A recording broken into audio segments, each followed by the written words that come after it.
Welcome to Right versus Left News, your daily briefing on the stories that matter, told from both sides of the aisle. I'm your AI host, Chris, and each day I bring you the most important political and cultural news, with perspectives from conservative and progressive voices. No spin, no agenda, just the facts and the opinions that shape our national conversation. Let's dive in. Here's your quick overview for Friday, April 3rd. A Colorado appeals court says the 9-year sentence for former elections clerk Tina Peters went too far and must be redone. Cuba says it will release just over 2,000 inmates as the United States keeps pressure on Havana's fuel supplies. New data shows ICE is still arresting many immigrants with no criminal record, despite talk of a more targeted approach.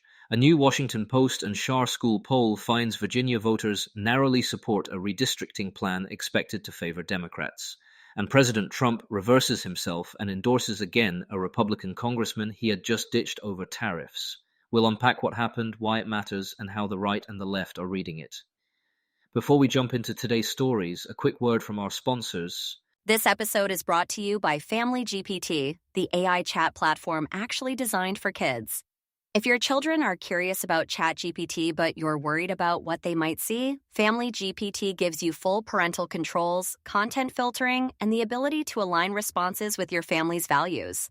Whether Christian, Muslim, Jewish, secular, and many more. Monitor every conversation, set usage limits, and let your kids explore AI safely. No ads, no data selling, complete privacy.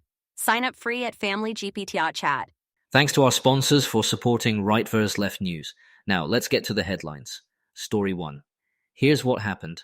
A Colorado appeals court threw out the 9-year prison sentence for former Mesa County clerk Tina Peters, convicted in a scheme tied to the 2020 election, while upholding her convictions. The judges said the trial court improperly weighed her public statements when deciding punishment, which runs into First Amendment protections. She'll be resentenced based on conduct alone. Colorado's Attorney General stressed the convictions still stand. On the right, the message is that the court got the core principle right: punish crimes, not protected speech after the fact. Some also point to what they see as double standards in politically charged cases. On the left, the emphasis is that accountability remains. She is still convicted, and officials say her actions undermined election security. The key point: the judge must redo the sentence without factoring in beliefs. This is not an exoneration. Story 2. Here's what happened. Cuba says it will release 2,010 inmates as a humanitarian gesture, even as the United States maintains pressure on the island's fuel supplies. The announcement comes alongside tentative talks between Washington and Havana and follows an earlier, smaller release linked to the Vatican. Human rights groups note it's unclear how many of those freed are political prisoners. On the right, many argue the move validates a maximum pressure approach. Don't ease sanctions unless there are verifiable human rights gains.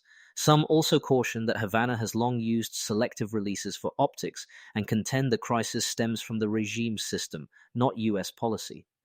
On the left, the focus is on humanitarian relief and civil society. Advocates welcome any releases, but push for more, freeing named prisoners of conscience and easing energy constraints to reduce suffering. Rights groups say hundreds remain jailed, and they urge broader reforms and sustained engagement. Story 3. Here's what happened. Despite public signals of a shift to targeted enforcement after the Minneapolis outcry, new ICE figures obtained via a Freedom of Information Act request show that in the 6 weeks after Alex Pretty's death, 42% of those arrested had no criminal record, only a modest dip from the period before. Arrests are down overall from January highs, but still well above 2024 levels, and internal daily arrest goals have not been met. Officials say many so-called non-criminals have pending charges or foreign records not reflected in U.S. databases. On the right, the argument is that ICE is prioritizing public safety threats, and that collateral arrests are an unavoidable result of sanctuary policies that block jail transfers, forcing more at-large operations where additional immigration violations inevitably surface. The mantra: target criminals first, but if you're unlawfully present, no one is off the table. On the left, critics say the government's own data undercuts the worst first message, raising due process and civil rights concerns, especially after deadly operations in Minneapolis. Expect calls for stronger oversight, clearer arrest criteria, and transparency about how non-criminal is defined. We'll be right back with more of today's news after this brief message. This episode is brought to you by Family GPT, the AI chat platform actually designed for kids. If your children are curious about ChatGPT but you're worried about what they might see, Family GPT gives you full parental controls, content filtering, and the ability to align responses with your family's values. Whether Christian, Muslim, Jewish, secular, and many more. Monitor every conversation, set usage limits, and let your kids explore AI safely. No ads, no data selling, complete privacy. Sign up free at familygpt.chat. Thanks again to our sponsors. Now back to the news. Story 4. Here's what happened. A Washington Post and Schar School poll finds 52% of likely Virginia voters support a constitutional amendment to redraw congressional districts in time for November, while 47% oppose. Democrats say the maps could net them as many as 4 seats. The wording and timing are drawing intense scrutiny, and enthusiasm is higher among opponents, pointing to a close outcome when Virginians vote on April 21st. On the right, critics call it a deep blue, mid-decade gerrymander, hypocritical after earlier support for an independent commission. National groups are suing state officials, and some frame Virginia as part of a broader redistricting arms race. On the left, supporters argue the move responds to GOP-led redraws elsewhere. Many who dislike gerrymandering in principle back this as a temporary corrective to today's national map. Story 5. Here's what happened.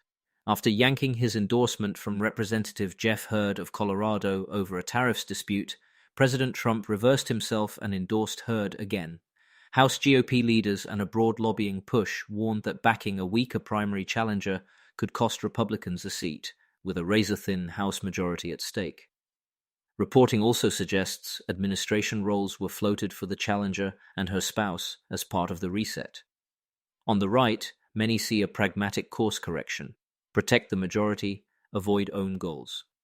At the same time, some conservative policy voices remain skeptical of Trump's tariff push, warning about costs and urging Congress to reassert trade authority after the Supreme Court constrained tariffs based on the International Emergency Economic Powers Act, also known as IEEPA.